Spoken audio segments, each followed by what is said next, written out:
आदरणीय राजकुमार सारथी जी, राजकुमार सैनी जी,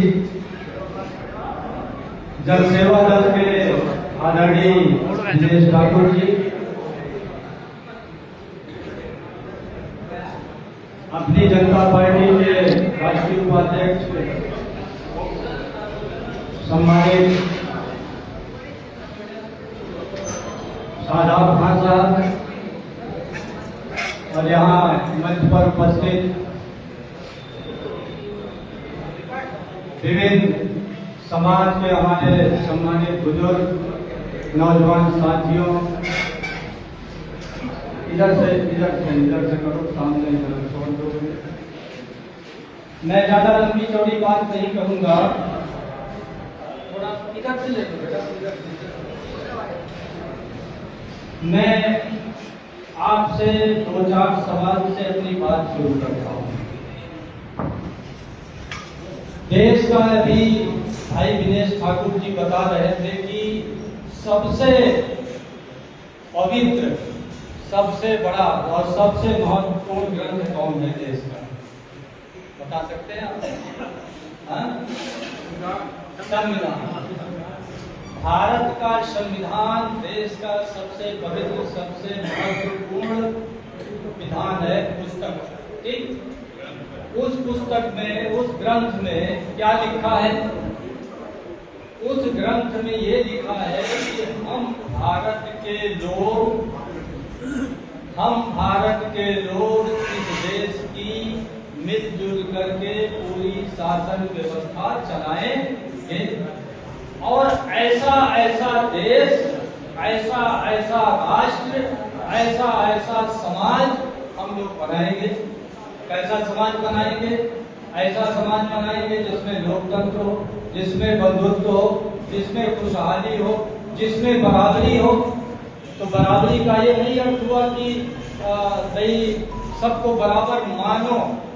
बराबरी का ये अर्थ हुआ सबको बराबर शिक्षा मिलनी चाहिए, बराबर रोजगार मिलना चाहिए, बराबर उनको MP, MLA, मुख्यमंत्री, प्रधानमंत्री बनने का अवसर मिलना चाहिए। अब आप बताइए, स्वतंत्रता के बाद जब से देश स्वतंत्र हुआ और संविधान लागू हुआ, क्या हम लोगों के बीच से कोई प्रधानमंत्री हुआ? आप बताओ भाई, कोई प्रधानमंत्री हुआ? उत्तर प्रदेश में क्या अति पिछड़े समाज से या विभिन्न समाजों से मुख्यमंत्री बदलते रहे क्या?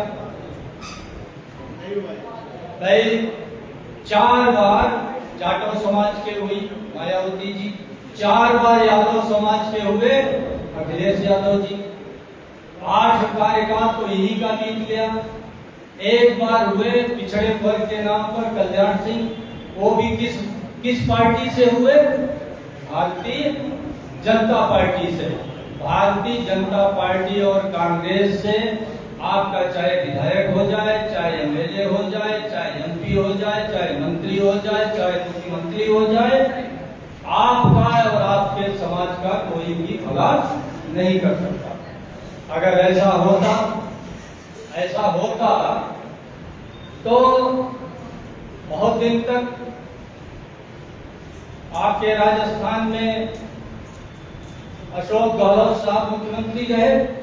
वहां की शिक्षा, वहां का रोजगार, वहां के गरीब लोगों की दशा, वहां के आदिवासियों की दशा, वहां के पिछड़ों की दशा सुधर जानी चाहिए थी, लेकिन नहीं सुधरी। अगर इस देश के हम लोग भाग्य विधाता हैं, यानी भारत का भाग्य विधाता कौन है? भारत के हम सब लोग। तो भाई हम सब लोगों की सरकार भी बननी चाहिए ना।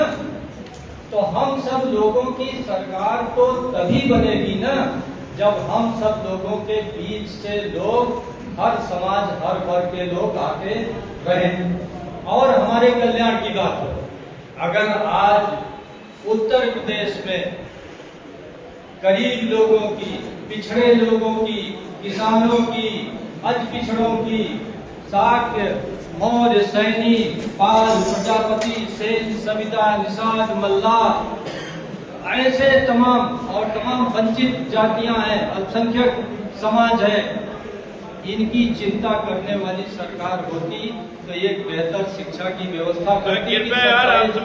27,000 स्कूल बंद करते, 27,000 स्कूल न बंद करते। इसी प्रकार से आज हर घर में 1-2 बेरोजगार हैं। इसी ढंग से आए दिन तमाम तरह की घटनाएं हो रही हैं। इन सब चीजों को मद्देनजर रखते हुए पहली बार ये निर्णय लिया गया है कि अब न भाजपा, न सपा, न बसपा, न कांग्रेस, हम सारे पिछड़े समाज के लोग, अल्पसंख्यक समाज के लोग मिलकर लोक मोर्चा के अंदर जो एक गठबंधन बनाए हैं उसकी 2027 में सरकार बनाएंगे और माननीय स्वामी प्रसाद मौर्य जी के नेतृत्व में हम लोगों की सरकार उत्तर प्रदेश में बनेगी, वो हमारे मुख्यमंत्री होंगे। अब आप ये कहेंगे कि भाई ये कौन सा बड़ा क्रांतिकारी काम हो रहा है? ये बहुत बड़ा क्रांतिकारी काम हो रहा है। पहला तो क्रांतिकारी यही काम हो रहा है कि अब तक उत्तर प्रदेश के मुख्यमंत्री या तो सामंत जातियों से हुए या पिछड़े और दलित के मात्र एक जाति से हुए। ये पहली बार उत्तर प्रदेश में लोक मोर्चा प्रयोग कर रहा है कि अगले 5 साल के लिए 2027 में हमारे मुख्यमंत्री माननीय स्वामी प्रसाद मौर्य जी होंगे और उनके बनने के बाद जो आपकी मूल समस्याएं हैं, सबसे बड़ी समस्या क्या है? अगर ये एहसास नहीं होता तो कुछ भी नहीं है। लेकिन आप बताइए, सहारनपुर के गांव के देहात के बच्चे पढ़ पा रहे हैं क्या? बोलिए भाई, पढ़ पा रहे हैं क्या? शिक्षा मिल पा रही है कायदे से? क्या हर घर में रोजगार है? क्या हर घर में खुशहाली, संपन्नता, समृद्धि, व्यवसाय, बिजनेस, खेती बाड़ी ही बहुत ज्यादा है? नहीं है। हम सब गरीब विपन्न लोग हैं। तो ये लोक मोर्चा की सरकार आते ही पहले 2 साल में हम लोग 1.5 लाख करोड़ खर्च करके 1.5 लाख जूनियर हाई स्कूल और प्राइमरी और हाई स्कूल को बनाएंगे। 1 करोड़ हर विद्यालय में लगाएंगे। आज पूरे उत्तर प्रदेश में मात्र 1.5 लाख प्राइमरी और जूनियर हाई स्कूल है। उन 1.5 लाख जूनियर प्राइमरी में से भी 27,000 बंद कर दिए गए। तमाम का मर्जर कर दिया गया। लगभग कम से कम समझिए कि लगभग 60 से 70,000 विद्यालय उत्तर प्रदेश के बंद हो गए। जब 1.5 लाख में 70,000 विद्यालय बंद हो जाएंगे तो हमारे बच्चे कैसे पढ़ेंगे?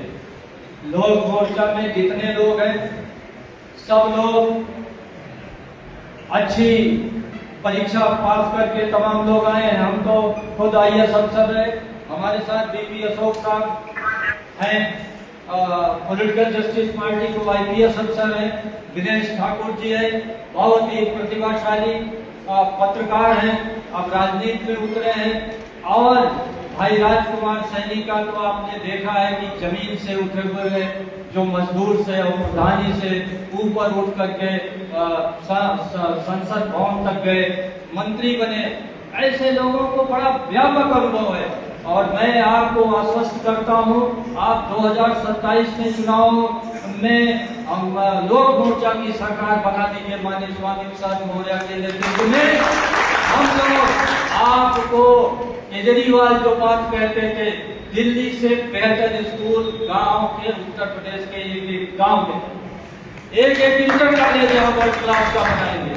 आज दिल्ली कॉलेज में पढ़ाई नहीं हो रही है, विश्वविद्यालयों में अराजकता है, हमारे फीस बढ़ती जा रही है, हमारे बच्चे कैसे पढ़ेंगे? आज इंजीनियरिंग कॉलेज की फीस, अभी मेरे परिवार के ही भतीजे के एक बेटी को एडमिशन लेना था, उसकी बड़ी इच्छा थी कि मैं बीटेक कर लूं बायोटेक्नोलॉजी में। पता चला कि 3 लाख रुपए सालाना फीस है। अब 3 लाख सालाना, मैं समझ रहा हूँ कि शायद सहारनपुर में कम से कम किसानी खेती करने वाले लोगों में से शायद हो सकता है, भाई धनी क्षेत्र है ये, लेकिन हम पूर्वी उत्तर प्रदेश का बता सकते हैं कि लगभग 60-70% किसान ऐसे हैं, 60-70% किसान ऐसे हैं कि उनकी आमदनी 50,000 रुपए सालाना की दी गई है बचत। तो जब जिसकी 50,000 या चलो 1 लाख की सालाना की बचत है तो 3 लाख सालाना फीस देकर कैसे बच्चों को पढ़ाने? आज सरकारी इंजीनियरिंग कॉलेज, सरकारी मेडिकल कॉलेज, IIT के, IIM के, विश्वविद्यालय के सबके फीस बढ़ाते जाए, हमारे बच्चे कैसे पढ़ेंगे? हमारी सरकार आएगी तो हम सारी शिक्षा निःशुल्क करेंगे और बजट की कमी नहीं, बजट की कमी नहीं है। उत्तर प्रदेश का पता है 1 साल में सरकार कितना खर्च करती है? कितना खर्च करती है पता है आप लोगों को? 8 लाख करोड़। कितना खर्च करती है? 8 लाख करोड़। हम लोग अगर एक विद्यालय बनाना चाहें जिसमें 2 करोड़ खर्चा हो तो पूरे सहारनपुर के शहरियों से भीख मांगे, उनके टाट भी सहे, उनका अपमान भी सहे, तब शायद 2 करोड़ इकट्ठा हो तो हम एक कॉलेज बना पाए। 2 करोड़ शायद इकट्ठा हो, लेकिन उत्तर प्रदेश सरकार हर साल 8 लाख करोड़ खर्च करती है। अगर 1 करोड़ हर साल खर्च कर दिया जाए तो 5 साल में 5 लाख करोड़ खर्च करके हम ऑक्सफोर्ड यूनिवर्सिटी, हम कैम्ब्रिज यूनिवर्सिटी, हम कैलिफोर्निया यूनिवर्सिटी के स्तर के विश्वविद्यालय हम उत्तर प्रदेश में दे सकते हैं और उत्तर प्रदेश यहाँ की क्षमता है। और तब जब पढ़ाई होगी तभी बच्चे आगे बढ़ेंगे। इसके बाद रोजगार की बात आती है। हमारे बीच तमाम सरकारें आई, बीजेपी सरकार तो बहुत जहरीली है, हम लोगों को विपन्न रखना चाहती है, अशिक्षित रखना चाहती है, हम लोगों को लूटना चाहती है, कूटना चाहती है, अपमानित करना चाहती है। तो उसकी तो बात ही क्या की जाए। अपने लोगों के बीच जो है सपा व बसपा की सरकार ने भी आकर के शासन सत्ता में शासन का ये काम किया। इन लोगों के समय भी लूट ही रहा, पूरा भ्रष्टाचार का काम हुआ, सरकारी नौकरियों में भ्रष्टाचार हुआ, ठीके पट्टे अपने लोगों को बांटे गए। और हम लोगों की सरकार आएगी तो इस प्रदेश में ऐसी वंचित जातियां 40% हैं। कितनी हैं? 40%। कौन सी जातियां हैं? जिनको आज तक स्वतंत्रता के बाद उत्तर प्रदेश की विधानसभा चुनाव में 20 टिकट भी कुल मिलाकर के नहीं दिए गए। 20 टिकट भी नहीं दिए गए। और जनसंख्या कितनी है? 40%। तो 40% जनसंख्या वाले को कितनी टिकट मिलने चाहिए बताइए भाई? अगर 403 टिकट है तो कितना मिलना चाहिए? 160 टिकट मिलना चाहिए। बताइए उत्तर प्रदेश, पश्चिमी उत्तर प्रदेश में हमारे सैनी साहबान की बड़ी जनसंख्या है, बड़े प्रभावशाली वोटर भी है, जिसको चाहे हरा दे, जिसको चाहे जिता दे। आप बताइए कि विधानसभा में सैनी समाज को अब तक किसी पार्टी ने अधिकतम कितने टिकट दिए? कितने टिकट दिए? नहीं दिए ना। 3 दिए होंगे, 4 दिए होंगे, कुल मिलाकर शायद 2 या 1 दिए होंगे।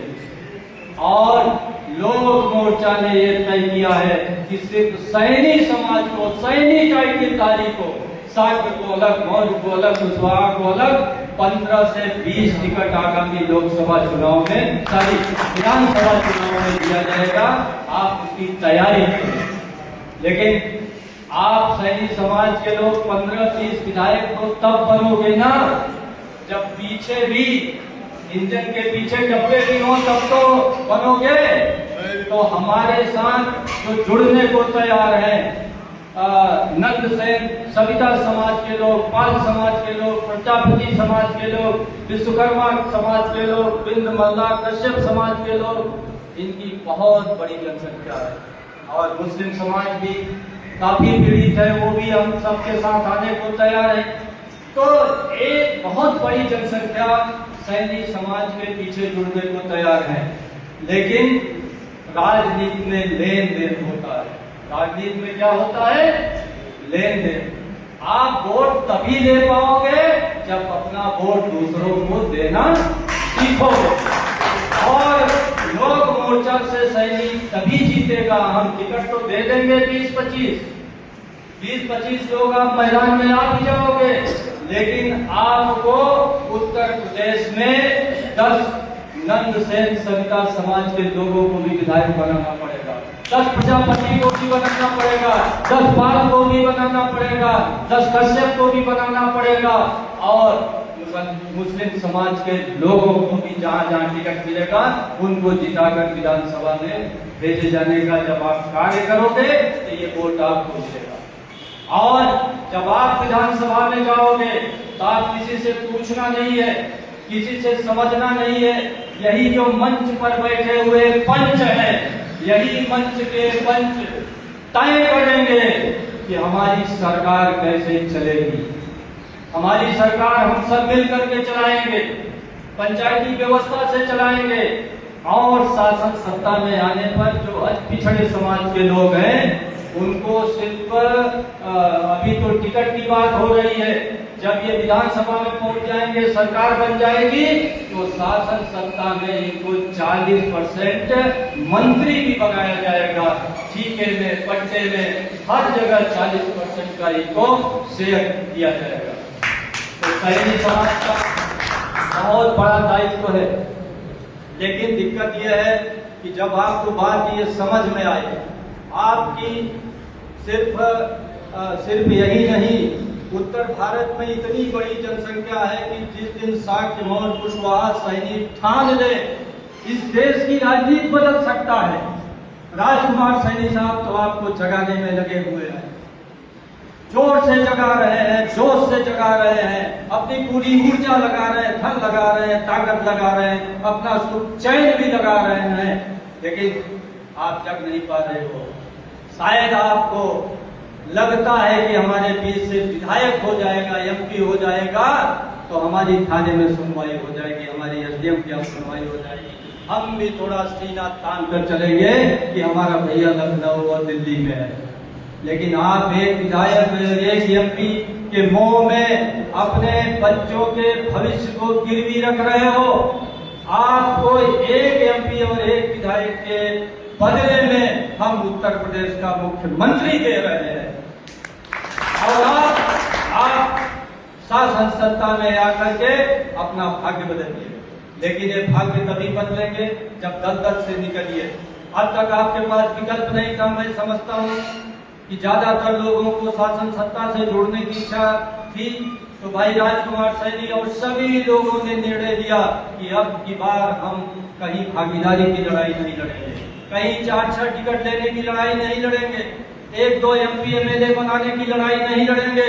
अब हम उत्तर प्रदेश से एक ऐसी लड़ाई की शुरुआत किए हैं जहां शासन सत्ता अति पिछड़ों के हाथ में होगी, मुख्यमंत्री भी अति पिछड़ा होगा, और आने वाले वक्त में अगर उत्तर प्रदेश में आपने एक क्रांति सफल कर दी तो देश में भी अति पिछड़ों का प्रधानमंत्री होगा।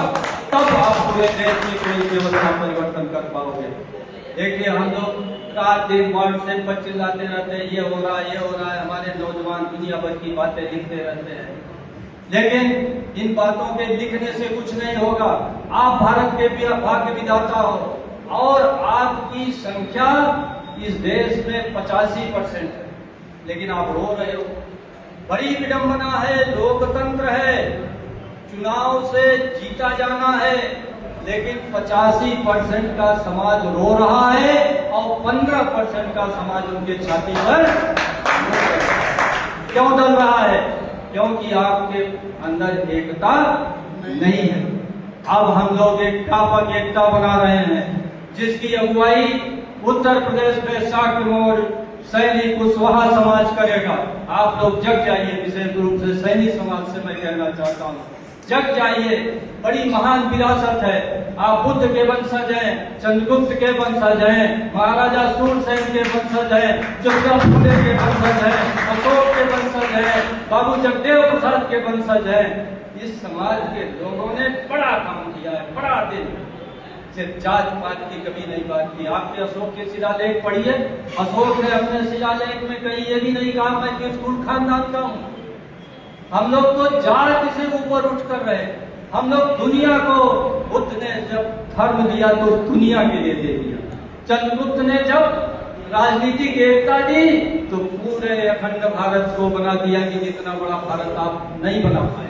ज्योतिबा फुले ने समाज का जागरण किया, शिक्षा की जोत जलाई, विद्यालय खोला, तो सिर्फ सैनी माली समाज के लिए नहीं खोला। उन्होंने सारे सारे सूत्रों के लिए खोल दिया। ये बड़ा ऐतिहासिक आपके पूर्वजों की भूमिका रही है लोकतंत्र में। मैं सैनी साक्य और कुशवाहा समाज से यही कहना चाहता हूं कि लोकतंत्र में बड़ा दिल दिमाग करिए। आप मोहन भागवत की भूमिका में आइए, आप चाणक्य बनिए, आप लीडर बनिए, आप पथ प्रदर्शक बनिए, आप बुद्ध बनिए, मार्गदर्शक बनिए और आप खुद मुख्यमंत्री प्रधानमंत्री बनिए और तमाम जो पिछड़े समाज के लोग हैं उनको भी मुख्यमंत्री और प्रधानमंत्री बनने का अवसर दीजिए। और हमारे जैसे लोग, मैं तो कह रहा हूं कि अगर आप अगली 5 साल हमारी लोक मोर्चा की सरकार बन जाएगी और निश्चित बनेगी, क्योंकि और कोई विकल्प है नहीं। जनता बीजेपी से परेशान है, सपा बसपा को वोट नहीं डालना चाहती, लेकिन जिनका दायित्व है उन लोगों को गांव-गांव जाकर के सबको जगाना पड़ेगा। अगर हम लोगों की सरकार बन गई, जैसा मैंने कहा, शिक्षा, रोजगार, स्वास्थ्य, आज अस्पतालों का क्या हाल है। अगर 2000 करोड़ खर्च कर दिया जाए कि एम्स जैसी अस्पताल बन जाता है, कितना खर्च कर दिया जाए? 2000 करोड़। और जहां 8 लाख करोड़ बजट है वहां 1 लाख करोड़ कोई माने रखता है? अगर 1 लाख करोड़ हम लोग खर्च कर दें तो 2-2 हजार करोड़ लगाकर 50 medical college, 50 hospital Uttar Pradesh के एम्स जैसी सुविधाएं बनाई जा सकती है। लेकिन यहाँ के लोग वो है, हमारा धन बहा देना चाहते हैं। उनको हमारी चिंता नहीं, हमारे शिक्षा की चिंता नहीं, स्वास्थ्य की चिंता नहीं, रोजगार की चिंता नहीं, समता की चिंता नहीं, न्याय की चिंता नहीं, सम्मान की चिंता नहीं, उनको किसी चीज की चिंता नहीं है। लेकिन आप उनको चिंता सौंपे क्यों? सौंपिए मत। चिंता करने वाला खुद बनिए, शासन करने वाला कुछ खुद बनिए। उनके हाथ से शासन सत्ता छीन लीजिए और अपने हाथों में शासन सत्ता लीजिए और अपना वर्तमान भी सुधारिए और अपने आने वाली पीढ़ियों का भविष्य भी सुधारिए। अन्यथा आने वाली पीढ़ियां आपको कोसेंगी कि हमारे ये मूर्ख पूर्वज क्या कर रहे थे, हजारों साल की गुलामी की आप लोग बात करोते हो, तो क्या आपकी पीढ़ियां नहीं रोएंगी गुलामी की बातें? मैं एक बात और कहना चाहता हूँ, आज यहाँ जितने लोग उपस्थित हैं, बाबू जगदेव प्रसाद की शहादत दिवस मनाया जा रहा है 5 सितंबर को लखनऊ में, और भैया सभी को आना है।